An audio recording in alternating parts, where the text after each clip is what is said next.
जब आपका सर दर्द इतना सीवियर हो जाए कि आप अपनी normal day to day routine activities ना कर पाएँ, आप काम पे भी ना जा पाएँ, कहीं चल फिर भी ना पाएँ और आपका ये दिल करे कि आप खामोशी से किसी अंधेरे कमरे में पड़े रहें, तो आप समझ जाएँ कि आपको माइग्रेन का एपिसोड हो रहा है। हेलो यूट्यूब व्यूवर्स, आज की वीडियो में हम बात करने वाले हैं एक ख़ास तरह के सर दर्द के बारे में जिसको हम माइग्रेन कहते हैं। अगर हम माइग्रेन के टेक्स्ट बुक डेफिनेशन की बात करें तो ये एक तरह का कॉम्प्लेक्स न्यूरोलॉजिकल डिसऑर्डर है जिसमें हमें लगातार सर दर्द के एपिसोड्स होते रहते हैं और ये फीमेल्स में ज़्यादा कॉमन है और एक स्ट्रॉन्ग जेनेटिक एसोसिएशन भी इस डिजीज़ में पाया गया है। 70% ऑफ द पेशेंट्स में फैमिली हिस्ट्री पॉजिटिव मिलती है। माइग्रेन की बीमारी बहुत ही कॉमन बीमारी है और आप में से बहुत से लोगों को ये बीमारी होगी और मैं जो सिम्टम्स बताने जा रहा हूँ आप से बहुत से लोग जिनको ये बीमारी है उसको बहुत अच्छे से रिलेट कर पाएंगे। अब हम माइग्रेन के दर्द की कुछ खास बातें डिस्कस करेंगे, कुछ स्पेशल फीचर्स जो माइग्रेन के दर्द में होते हैं और जो नॉर्मल हेडेक आपको होता है या जो आमतौर पे आपको सर दर्द होता है उसको माइग्रेन के दर्द से अलग करती हैं। तो वो क्या क्या स्पेशल फीचर्स हैं ये हम जान लेते हैं। तो माइग्रेन के दर्द के बारे में जो सबसे पहली बात ये है कि माइग्रेन का दर्द बहुत ही सीवियर होता है। ये इतना ज़्यादा सीवियर होता है कि इसको हम थ्रॉबिंग एंड पल्सेटाइल हेडेक कहते हैं। पल्सेटाइल का मतलब ये होता है कि जैसे कि आपकी पल्स आप महसूस कर सकते हैं और बार बार रिपीट होके आती है, उसी तरह से जो माइग्रेन का सर दर्द है वो रिपीट होके आपकी पल्स की तरह रिपीट होके आता है। और थ्रॉबिंग इसलिए कहते हैं क्योंकि ऐसा लगता है कि आपको कोई मार रहा हो, आपके सर पे कोई मार रहा हो और ये बार बार रिपीट होता है, इसलिए इसको हम थ्रॉबिंग एंड पल्सेटाइल हेडेक भी कहते हैं। और एक बहुत ही खास बात यह है कि आप कोई भी मूवमेंट करते हैं, कहीं भी हिलते डुलते भी हैं या चलते फिरते हैं तो इसकी सीवियरिटी और ज़्यादा बढ़ जाती है।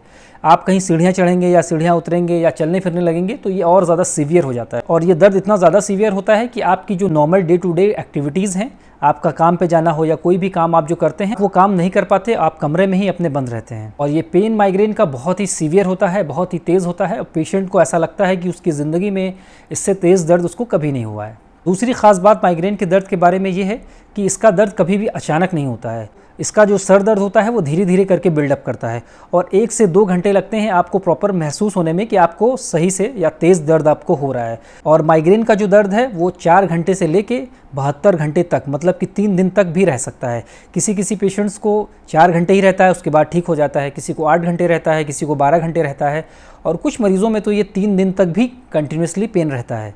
तो इसकी जो रेंज है 4 to 72 आवर्स है। तीसरी और इम्पॉर्टेंट खास बात ये कि माइग्रेन का दर्द जब शुरुआत होती है तो यूजुअली वो यूनिलैटरल या सर के एक हिस्से में ही होता है या सिर्फ आपके आधे सर में होता है, या तो दाईं तरफ होगा या तो बाईं तरफ होगा और एक ही जगह पे लोकलाइज्ड रहता है, आपके किसी एक पार्ट में सर के दर्द होता है।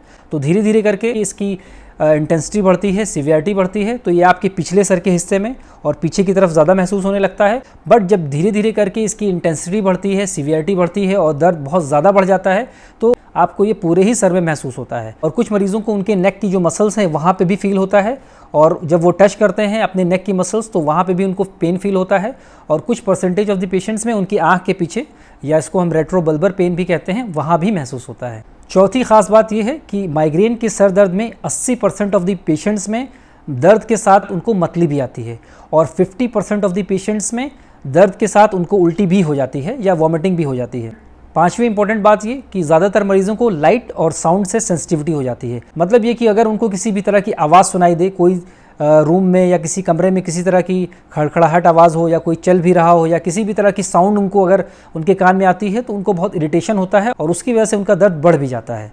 और कुछ मरीज़ों को रोशनी की वजह से भी दर्द उनका बढ़ता हुआ महसूस होता है। किसी भी तरह की लाइट उनको ज़्यादा अच्छी नहीं लगती, बाहर निकलना कमरे से उनको अच्छा नहीं लगता, या कमरे में आपका जो नॉर्मल बल्ब या नॉर्मल ट्यूबलाइट भी जल रही हो तो उसकी वजह से भी उनको इरिटेशन होता है, चिड़चिड़ापन महसूस होता है और उनका दर्द भी उनको बढ़ता हुआ महसूस होता है। और ज़्यादातर मरीज़ों में माइग्रेन के अटैक के बाद उनको बहुत कमज़ोरी मालूम होती है और बहुत थकान मालूम होती है। और छठवीं और एक बहुत ही इंपॉर्टेंट बात यह है कि बहुत से मरीज़ों में माइग्रेन के दर्द से पहले उनको एक ऑरा फील होता है। ऑरा को हम कॉम्प्लेक्स न्यूरोलॉजिकल सिम्टम्स कहते हैं, जो ज़्यादातर मरीज़ों को दर्द से आधे 1 घंटे पहले महसूस होता है, या एक तरह का ये वार्निंग सिम्टम्स भी होता है।